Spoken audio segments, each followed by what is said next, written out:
Welcome back to the Deep Dive, the place where we don't just summarize sources, we really try to extract that core intellectual gold, custom-made just for you. That's right.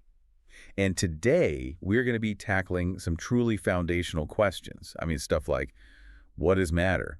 And maybe more importantly, why is your job driving you crazy? It's a great combination. Today, we have one of the most intellectually invigorating sessions from the early days of the Seth material. I'm ready.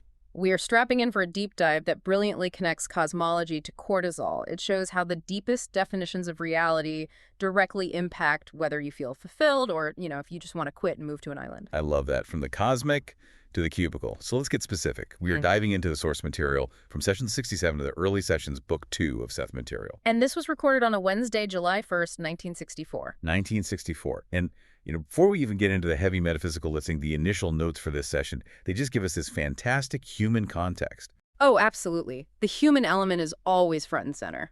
It is. The notes kick off by mentioning that Jane, who is Rupert, and Rob, who is Joseph, they'd been having a stormy week. Yeah, that immediately sets a mood, doesn't it? Tension, a little domestic chaos. And then there's the cat. Of course. The famous Seth material cat, Willie.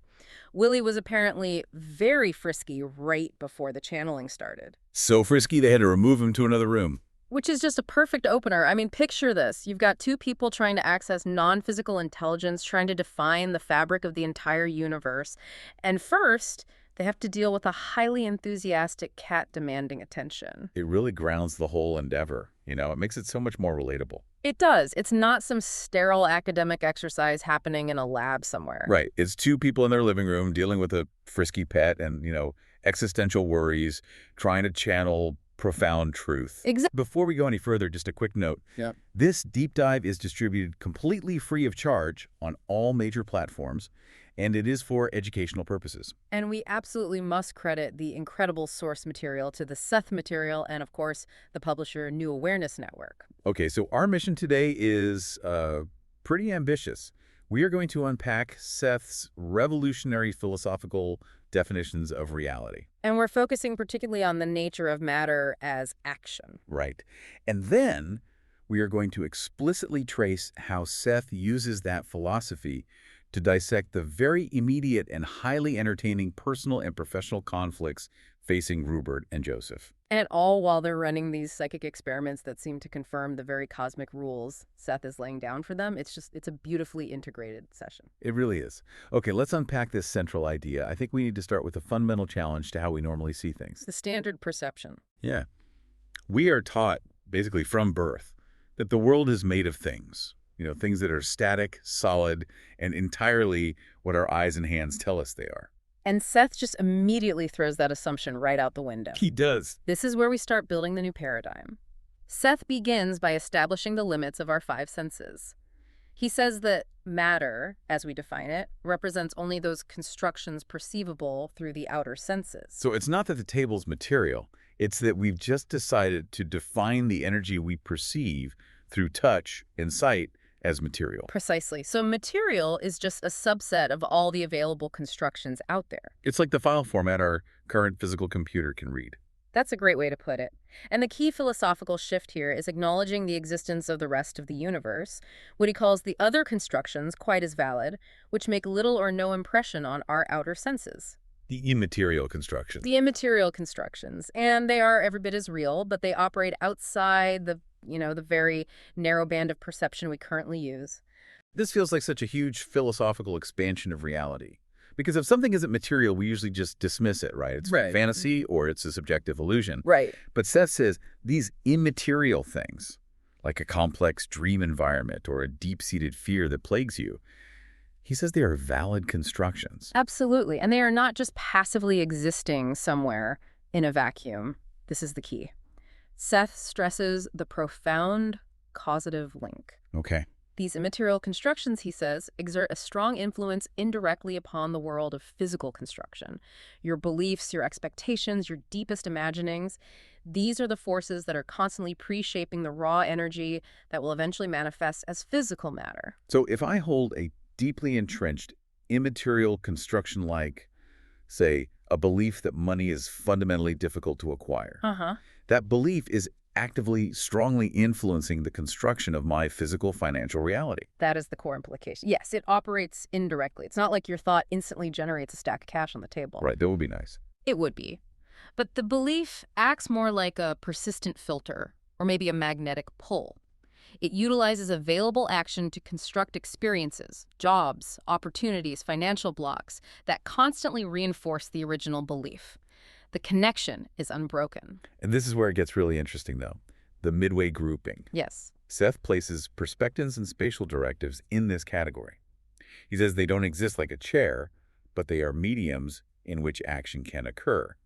Why does he need this middle category? What is that about? That's a crucial question, and it really speaks to the underlying structure of reality. Think of it this way. The immaterial constructions are the ideas or the beliefs. Okay. The material constructions are the objects. The midway grouping perspectives and spatial directives, they're the rules of physics that allow the ideas to become objects. Ah, okay. So a spatial directive would be the necessary framework for 3D reality. Like you can't have a physical chair without the concept of up and down, near and far, distance, location. Exactly. They're structural concepts. You can't physically pick up distance and put it in your pocket, but the structure of distance has to be in place for physical objects to interact. They're the scaffolding. The scaffolding. Perfect. They don't have the density of matter, nor are they purely subjective like a dream construction. They're the medium, the playing field, that allows the action of the inner senses to cohere into something physical. Okay, now we get to the philosophical cannonball of session 67, the definition of matter itself. If it's not just static stuff, what is it? Seth states it so plainly. He says, material objects are actions. Actions. Actions. The action principle dictates that everything we perceive as solid is literally continuous action without a specific beginning or end in our terms. My brain just short circuits on this every time. I look at a granite countertop, and if that's continuous action, it must be moving unimaginably fast.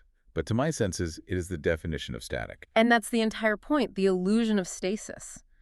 Think of reality not as a collection of photographs, but as a continuous, incredibly long film reel. When we look at a table, we are looking at billions of identical, repeating frames of action, running so seamlessly together that we don't perceive the gaps or the motion. Seth uses this great phrase. He says, "It is you who arbitrarily recognize a portion of an action as any particular material object." So we take an arbitrary slice of that continuous action, we slap a label on it, a table, and then we declare that slice to be static and solid. But the universal energy just keeps flowing through it. Yes, and that is what he calls the illusion of stasis. The universe is a gigantic, dynamic flow of kinetic energy. When our outer senses perceive a portion of that action that is moving consistently and seems self-contained, we label it material. And he draws a beautiful line between things that we think of as alive and things that are seemingly dead. He does. If the continuous action seems capable of visible, spontaneous motion, we call it alive. Like a person or an animal. Right. And when that action is no longer perceived by our outer senses, when it disintegrates or moves to a different frequency, we mistakenly call the action a dead one. But for Seth, the action never ceases. It simply shifts its level of operation, moving outside the bandwidth of our physical perception. Wow, that's a huge implication. It means that the difference between the living continuous action of a person and the static continuous action of a mountain is purely one of utilization and frequency. Exactly. Not a fundamental difference in their underlying reality. They're both just made of the same perpetual flow. You got it. And this leads to the ultimate synthesis. Matter is action utilized by the inner senses and perceived by the outer senses. So we're not creating energy from nothing. That would be impossible. We are taking the infinite, continuous, existing flow of action, and through the agency of our inner senses, we're structuring it or formatting it into recognizable, bounded physical objects that our eyes and ears can then register. So the chair already existed as possibility, as raw action. Our consciousness and inner senses are the projection mechanism that selects, organizes, and crystallizes that action into the specific physical object we perceive. It shifts the entire burden of existence from creation to intelligent organization and utilization. And once we establish that mechanism, that inner organization directly formats outer action, we have the perfect bridge to understand why the seemingly minor, petty problems of Jane's job were consuming her entirely. Right. The cosmic truth has an immediate, powerful application to our emotional life. Absolutely. So if the inner self utilizes existing action to create reality, Let's look at the clearest example of a destructive inner construction in this session. Jane's struggle with her gallery job. This is vintage Seth. He is in the middle of defining time and space, and he just hits the brakes. He acknowledges that he is still concerned with our discussion on matter, but he realizes the immediate, high-priority emotional turbulence has to be addressed first. The cosmic discussion has to wait for the domestic drama to be settled.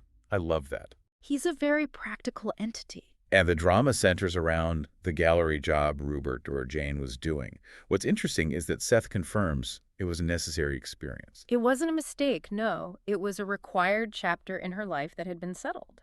The problem wasn't the job itself, but the new dynamic that had come into play. The new director. The new director.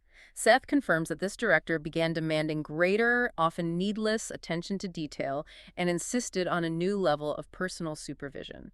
Jane was used to running her own show, and the new requirements were highly restrictive. Seth called this level of interference the undistorted information about the difficulty. But before Seth can even get into the meat of the psychological analysis, Yeah. he has to navigate Jane's conscious resistance. This is where we see the famous blocking mechanism in action. Oh, yeah. Seth notes, and I find this hilarious, that Rupert does block me on gallery material. It's the ego trying to protect itself, right? Jane's conscious, frustrated self is so sensitive and upset about the job that it puts up a psychic barrier. It's preventing Seth, the higher source of information, from addressing the subject head-on. It's the ultimate form of self-sabotage, isn't it? The ego is so insistent on justifying its own frustration that it actively prevents the clear, objective counsel it desperately needs. And Seth has to work around it. He humorously observes that he can't say much outside of knocking Rupert over the head or putting him in a deep trance, which means he has to be extraordinarily careful. He has to use subtle language and psychological maneuvering to sneak the painful truth past the ego's guard. What's fascinating is that the core issue wasn't the workload or the salary, though money was part of it. The real friction point was the sudden loss of autonomy. Absolutely. Rupert was used to independence of motion and greater leeway in using his own judgment. The restrictions, the micromanagement, these things simply grate against his grain. It's like pouring sand in the gears of her personality. That's a great way to put it. Seth observes that this situation, which forced her into a position of rigid compliance, was viewed by her inner self as without responsibility, inferior, and somewhat demeaning. And this is where the philosophy of the writer and the poet clashes violently with the reality of the office drone. She's a creative spirit who is used to generating her own narrative. Exactly. Seth details her rebellion in principle. He says she has always objected strenuously, on principle, at the thought of taking one person's word as standing for absolute truth. That is the soul of a writer right there, someone who knows that truth is objective and multiple. And now she's forced into a role where she must take verbatim dictation, transcribing the absolute truth of another person's mundane business ideas. So the act of taking verbatim dictation becomes symbolically antithetical to her creative identity. It requires suppressing her judgment and her spirit. She's being asked to be a faithful replica machine, which just goes against the grain of her nature. And this internal conflict, this overwhelming suppression of independence, it leads to the dramatic climax of the personal discussion.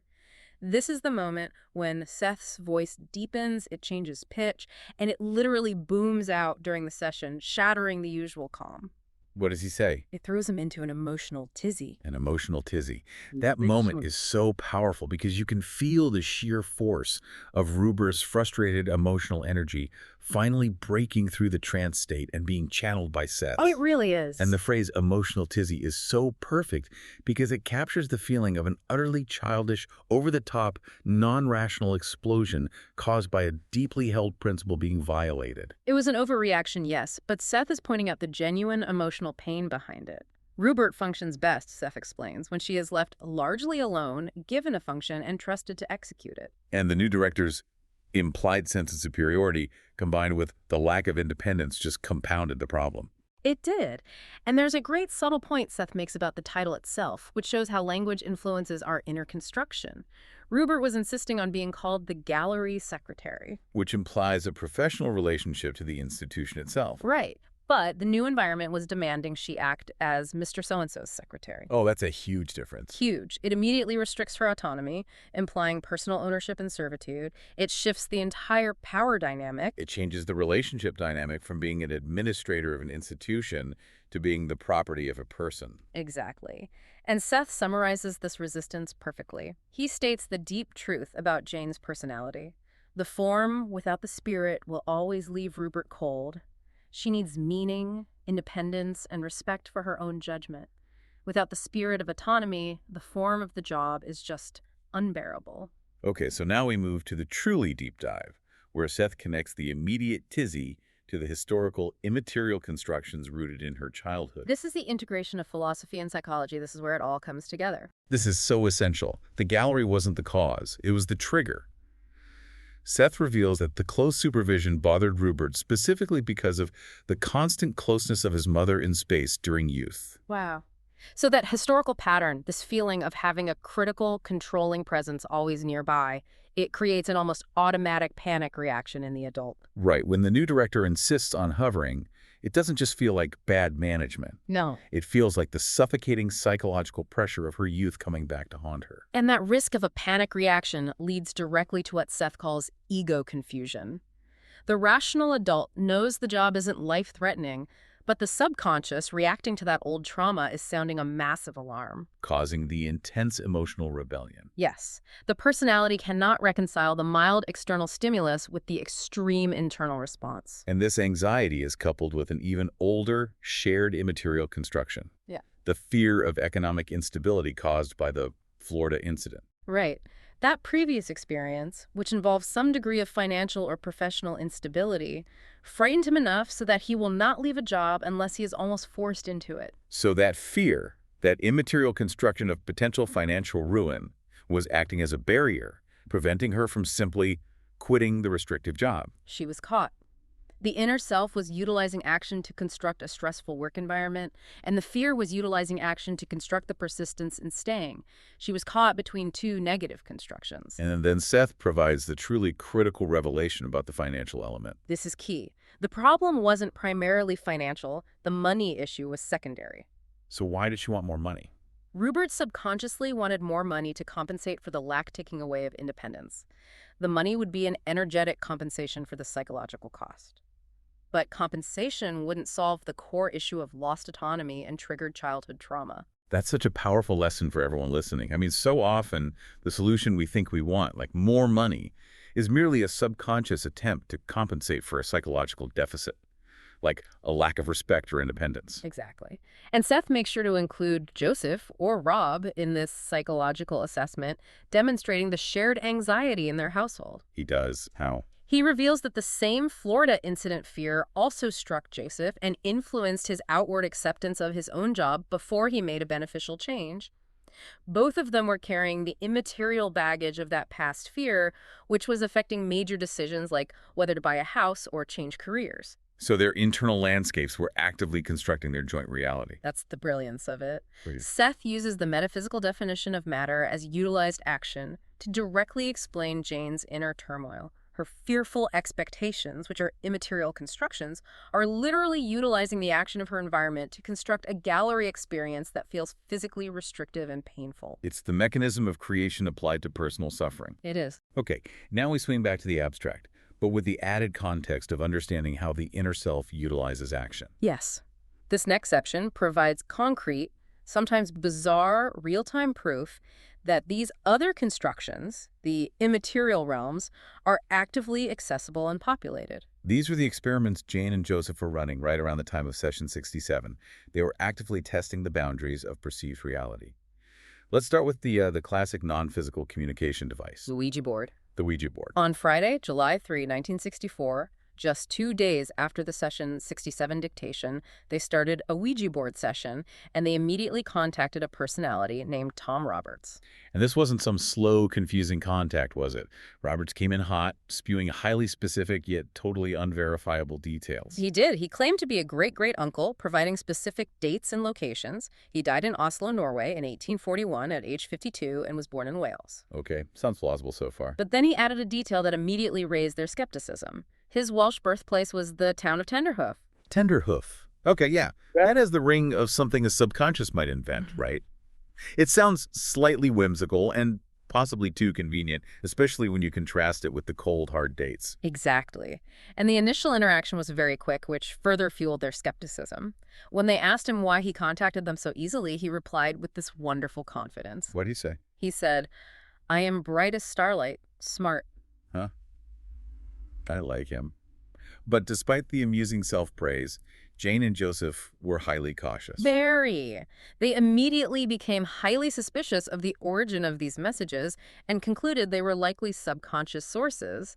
The notes explicitly state they were very careful to see that we did not consciously move it. And Jane was also reporting receiving the answers telepathically before the pointer spelled them out, which Yeah. really muddies the waters between a true external entity and deeply buried subconscious material. It does. They eventually try again after the pointer dies. It just stops moving and Roberts comes back. This time he reveals his formal entity name. Which is Yeah. Uarek.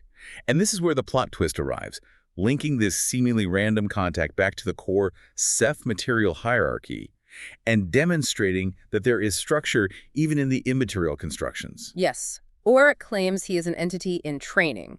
And then he reveals, to their great surprise, that Seth is his teacher. No way. Yes, this completely changes the interpretation of the Tom Roberts contact. He wasn't just a random great-great-uncle. He was a student entity practicing communication through the board. Wait, so there's a clear hierarchy even in the non-physical realm, complete with pedagogy. Does that mean Urek's unauthorized experiment contacting Jane and Rob while Seth was busy was a breach of protocol? It certainly appears that way. The next interaction is pure gold. They ask Urek what Seth thinks of his little Ouija board practice session. I can't wait. Urek pauses dramatically, and then he relays the message from his teacher. Seth is not pleased, wants me to learn more. Oh my gosh. The idea that a powerful, non-physical entity who is busy defining matter as continuous action is also grading the homework of his students in the astral plane. That's just wonderful. It is. It adds this layer of structure and humor to the metaphysical world.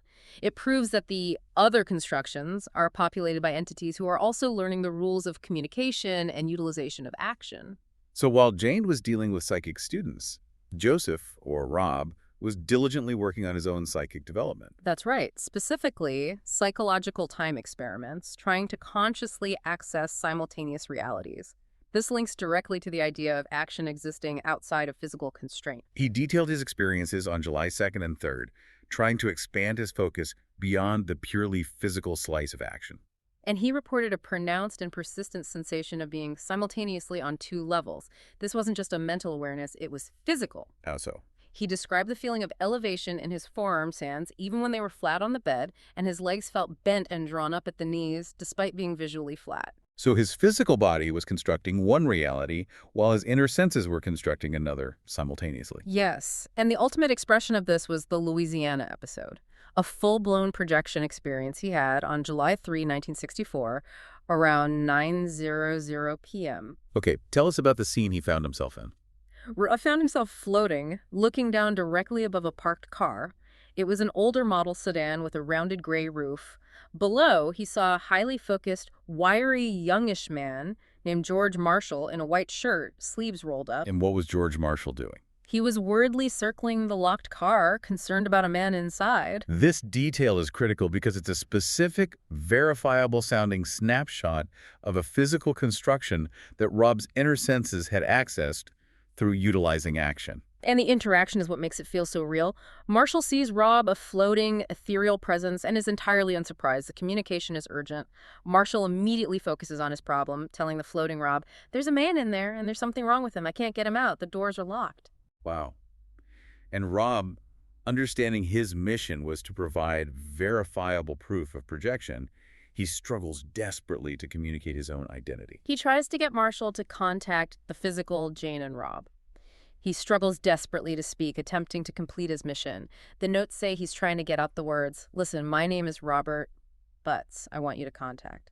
But the urgency and the struggle to communicate in that state meant that the most vital detail was lost. It was. Marshall clearly named the town in northwest Louisiana, but Rob forgot it upon awakening. Oh, that is the ultimate frustration. He got the state, the general area, the people, the drama, But the one specific, geographically anchored detail that could prove the entire experience to the outer senses was just gone. He even tried to confirm it later using an atlas, searching for names like Columbia, Cameron, or Sheridan, but he couldn't verify the location George Marshall gave him. It just highlights the fragile nature of memory when you're bridging these two modes of construction, right? The inner senses access the action, but the outer senses struggle to hold on to the specific data points needed for objective material confirmation. We should also briefly mention Jane's independent experiences during this same period. She also had intense, strange visions Right. She saw dark water with moonlight upon it. and had a levitation attempt that ended with a strong, sudden physical feeling. She described an intense jerk of her feet snapping her out of the state, which suggests a rapid reintegration of the energy bodies. And right after that jerk, she hears Rob's mother's voice, which is slightly unsettling in context. Very. The voice says, "You're taking me back with you, whether you know it or not," which is followed by an unidentified voice mentioning, chillingly, the investigation. These scattered, powerful moments just underscore that Jane and Rob were both simultaneously running experiments that proved Seth's philosophical point. Yes. Immaterial constructions and other realities are accessible, and continuous action is constantly being utilized and constructed by the inner senses, often far outside the narrow bandwidth of physical perception. Okay, so if we bring all of this material back together, the perpetual action of matter, the ego block, the psychic projection to Louisiana, the core lesson remains consistent and unified. It does. The link between inner experience and outer reality is not negotiable. And that's the ultimate practical value of this deep dive for you, the listener. It's not just heady philosophy. It's a manual for conscious living. Seth connects the dots directly. He says the subconscious is the outer end of the inner senses. And the inner senses are the very mechanisms that utilize action to create physical constructions. So if you understand that mechanism, that your subconscious is acting as the intelligent formatter of energy, you gain immense power. You do. Recognizing that your current situation, even a frustrating one like Jane's job, is simply a current construction based on inner directives and expectations, allows you to consciously change those directives. You can choose to organize more constructive actions. But the major warning Seth provides is the danger of relying on negative, immaterial constructions. We have to stress this key takeaway that applies equally to the philosophical and the personal. He says, fearful expectations greatly color your perception of reality and your construction of it. That's it right there. Rupert's ego blockage, the childhood echoes of constant closeness, Rob's residual fear from the Florida incident. These are all immaterial constructions, fearful expectations that actively utilized continuous action to construct a restrictive, painful professional reality and limited their financial decisions. And once they become aware of the underlying fear, they stop fighting the symptom, which is the director. And they start healing the cause, which is the inner construction. And wrapping up session 67, we just have to admire Seth's masterful, sly maneuvering to deliver this deep psychological analysis despite Rupert's conscious ego trying to stop him. He was so clever. He very cleverly lulled Rupert's ego into a false sense of security by starting with the complex, abstract philosophy of matter. By the time he circled back to the personal, the ego's guard was down. Completely, which allowed him to deliver the entire psychological breakdown, the connection to childhood trauma, the true reason for the financial worry, the need for independence, all in one smooth move. He is not just a source of information, he's a shrewd strategist. He knew exactly how to deliver the truth, and he ends the session with a wink, delivering this absolute gem. It's one of my favorites. He says, "I bid you both a fond good evening, and Rupert knows now how tricky I can be when the situation requires it." That is the essence of this material, profound, challenging knowledge delivered with personality, humor, and a highly practical focus on the inner workings of reality creation. So we leave you with this final provocative thought based on Seth's radical definition of matter. If every solid object in your life, from the walls around you to the money in your bank account, is continuous action utilized and formatted by your inner senses, what slice of continuous action are you currently labeling as impossible? Ooh, that's a good one. And what new dynamic actions might you perceive and construct if you stopped relying only on your outer senses and started trusting the internal formatting process that even entities like Urk are still trying to master? The journey into your own reality creation is ongoing. We highly encourage you to explore the original material further. You can study the Seth Material books and visit the New Awareness Network website and bookstore. That's at setacenter.com/the early sessions. Thank you for joining us for this deep dive into Session 67. We look forward to exploring the next frontier of consciousness with you, Sam. See you next time.